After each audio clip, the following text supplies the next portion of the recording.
Hey guys, this is Austin with Walton's TV, and welcome to our Weston 6-tray digital dehydrator product review available at waltonsinc.com.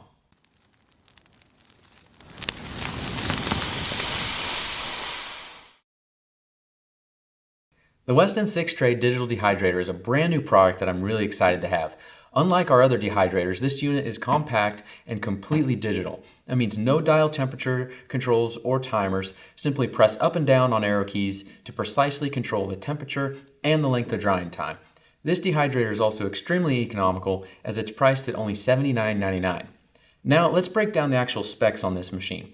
Overall, it's about 12¼ inches tall, 13 inches across, and 10 inches deep. It has a clear cover, which is great to be able to see in and see your product as it's drying to help you gauge and know when things are close to being done without actually having to open the unit. Then we've got 6 stackable trays, which are removable, and we also have 2 included plastic sheets, and the plastic is BPA free. A mesh sheet, which is perfect for small food items or drying herbs or seeds.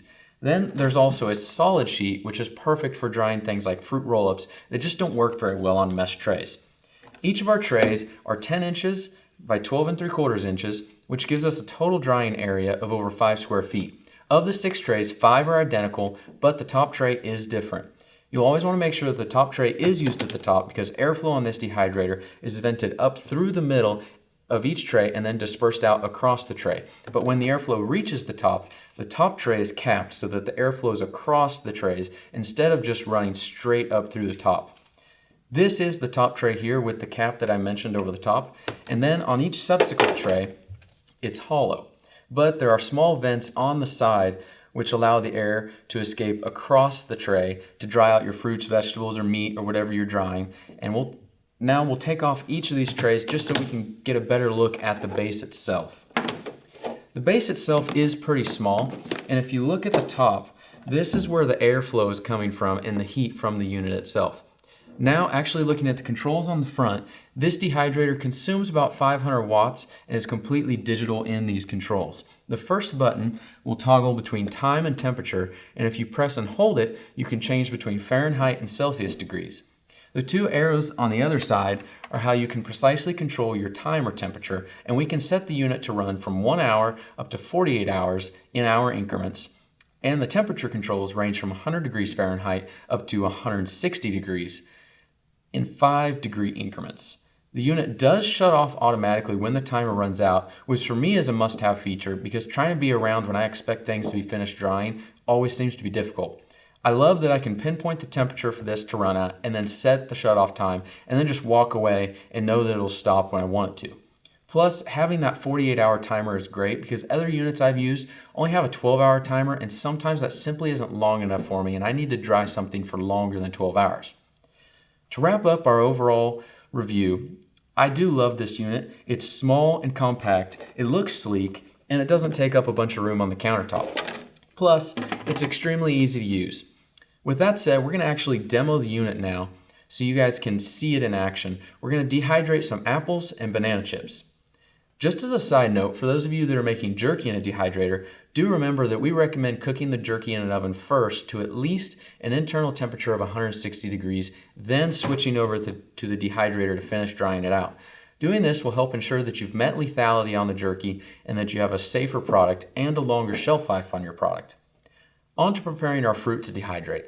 Anytime I'm dehydrating something, I always like to add some sort of topical seasoning. So when we slice up our bananas, we're going to use a little bit of our cinnamon toast shaker on top to add a little extra flavor.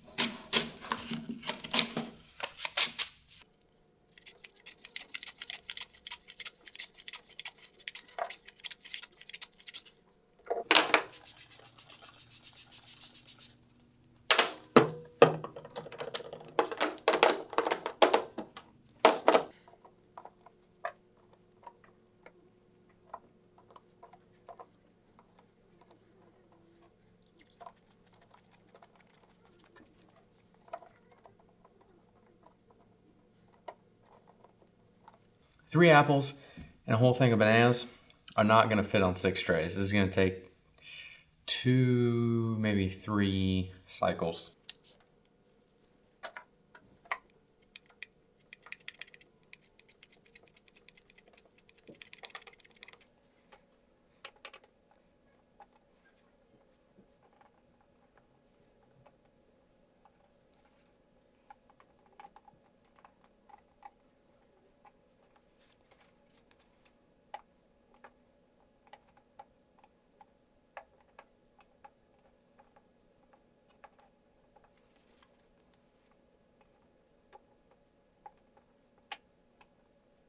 We finished our dehydrating cycle and everything turned out great. We ended up using a 13-hour cycle with our dehydrator set at 140 degrees. Everything seemed to dry at the same rate and I didn't have to rotate any of the trays. It all dried pretty evenly. The bananas with our cinnamon toast seasoning still stands as my favorite thing to dehydrate. It tastes absolutely fantastic with the cinnamon toast and it's a great snack to just have around. When it's time for cleanup, the trays are dishwasher safe. Just remember not to use the high temp setting. A normal wash cycle will be safe to use when cleaning up the trays. If you guys liked the video on our Weston 6-tray digital dehydrator, make sure you hit that like and thumbs up button below, and also make sure you subscribe to our Walton's TV YouTube channel to stay up to date on all of our latest videos. As always, visit our website at waltonsinc.com to find everything but the meat. That's all for today. Thanks for watching our Weston 6-tray digital dehydrator product review. I'm Austin with Walton's TV, and I'll see you guys next time.